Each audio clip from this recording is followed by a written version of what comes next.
అంబటి రాంబాబుని పరామర్శించారు, జోగి రమేష్ని పరామర్శించారు.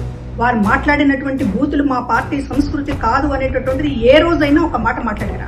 ఆ రోజు కొడాలి నాని కానీ, వల్లభనేని వంశీ కానీ, అసెంబ్లీలో మిగతా వాళ్ళు కానీ భువనేశ్వర్ గారి మీద ఇష్టం వచ్చినట్టు మాట్లాడుతున్నప్పుడు మీరు నవ్వి ఆనందించారు తప్ప బూతులు మాట్లాడే పరిస్థితి మాది కాదు అనేటటువంటిది ఎందుకు మీరు ఇప్పటిదాకా ఒక మాట చెప్పలేకపోయారు? వరా రవీంద్రారెడ్డిని వెనకేసుకొచ్చారు, ఈ రోజు అంబటి రాంబాబుని వెనకేసుకొస్తున్నారు, ఇప్పుడు జోగి రమేష్ వెనకేసుకొస్తున్నారు. అంటే వైసీపీ పార్టీ బూతుల సంస్కృతి కలిగినటువంటి పార్టీ, సమర్థించేటటువంటి పార్టీ అని జగన్మోహన్ రెడ్డి గారు 1000కి 1,00,000 సార్లు చెప్పకనే చెప్తున్నారు. ఇది ప్రజలు గమనించుకోవాల్సినటువంటి విషయం. మరొకటి, ఈయన జనం ముందు చేతులెత్తి దండం పెట్టే ముందు ఆ దేవుడి ముందు, అదే విధంగా కోట్లాది మంది ఆంధ్ర ప్రజల ముందు తిరుమల లడ్డూ విషయంలో మీ పాలనలో ఎందుకు ప్రసాదాన్ని ఒక విష రసాయనాలతో నింపారనేటటువంటి చెప్పాల్సినటువంటి అవసరం. మీ పాలనలో జరిగినటువంటి కాలకూట విషం తిరుపతి బాలాజీ లడ్డూ పేరుతోటి మొత్తం దేశమంతా పంచారే, దానికి సంబంధించినటువంటి సమాధానం చెప్పకుండా మీరు మంది మార్బలాన్ని పోగేసుకుని నేను ఏం చేసినా చెల్లుతుంది అనేటటువంటి మాట మాట్లాడితే ఇక్కడ చూస్తూ ఊరుకోవడానికి ఆంధ్ర ప్రజలు పిచ్చి వాళ్ళు కాదు. మీరు ముఖ్యమంత్రి కాదు,